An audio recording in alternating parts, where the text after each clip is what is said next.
One aspect of our health that we may take for granted is our hearing.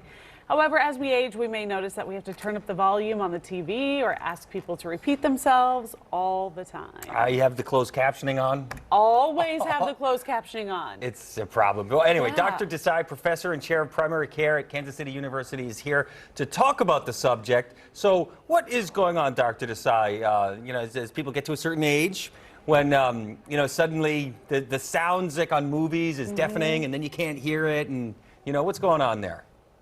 Yeah, Pat. Well, what happens is that as we age, our hearing gradually will diminish. So, 1 in 3 people that over the age of 65 will have hearing loss, and 1 in 2 over the age of 70 will have hearing loss. And whether they like to admit it or not, what happens is that the parts we use to hear will sometimes, have damage from sound exposure or other things, and most often, it's a problem with the inner ear that causes this.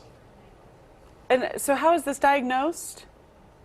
So what we'll do is we'll first take a look and make sure there's not any other cause. So we'll look for earwax, bugs, beads, insects. What? Anything.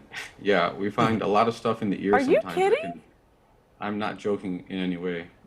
When I was a first year or a third year medical student, I was in the ER and someone had ear pain, so I was trying to be a good student. So I talked to them, and the guy thought he had a bug in his ear, and he's like, "Doc, can you ask your stupid questions later? First, get this live insect out of my ear." Oh my God! He whapped at the moth on the way to put the garbage out, and he hit it right into his ear canal. Oh my word! Oh my goodness! The other thing that really stuck with me, Dr. Desai, a couple years ago, there was an Oscar-winning movie called The Sound of Metal. I don't know if you saw it, but it was about this heavy metal drummer, and it's based on a true story, I'm told.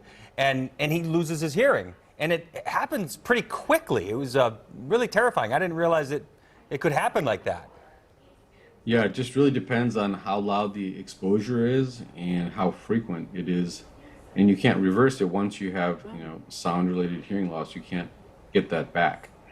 Man, how is it treated? I mean, is there a good prognosis, or how do you treat it? Yeah, so you can get the bug out of the ear, you can treat an infection, you can get the wax out of the ear, but most times we'll just use technology, like a hearing aid or these amplifying devices for telephones to help you hear a little bit better. And then just learning to use visual cues by speech reading can be very helpful as well. In children, and we've gone round and round with this in our family, with our daughter, she has had a lot of problems with her hearing. So what are signs that your child may have hearing loss? Yeah, so some things to look for are if your child's speech is not developing as you feel that it should, if they're having trouble pronouncing some words, or if they're speaking louder than they used to in the past.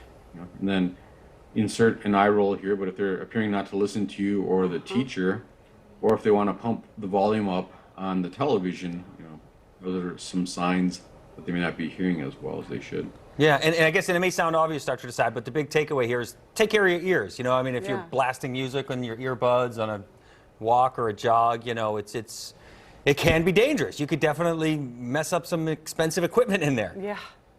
Yeah, if you're hearing Dua Lipa singing Cold, Cold Heart and you're standing more than an arm's length away from your child, or, it works for any song. If you're hearing music coming out of those earbuds and you're more than an arm's length away from your child, that's too loud. Oh. Some docs use the 60-60 rule, so no more than 60% of the maximum volume of the device and no more than 60 minutes of time with that AirPod inside the ear. So, you can try and do those things, or just go retro and get over the ear headphones. You don't have to have things, transmitting those vibrations to your ear inside your ear all the time.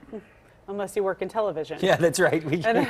Because trust me, I noticed a difference in my right ear versus my left ear after years of wearing an IFB. So, all right. Well, I guess we'll be coming to see one of your colleagues there at some point. Thank you, Dr. Desai. There's no bugs in there, yeah. Oh, I'm going to have nightmares now.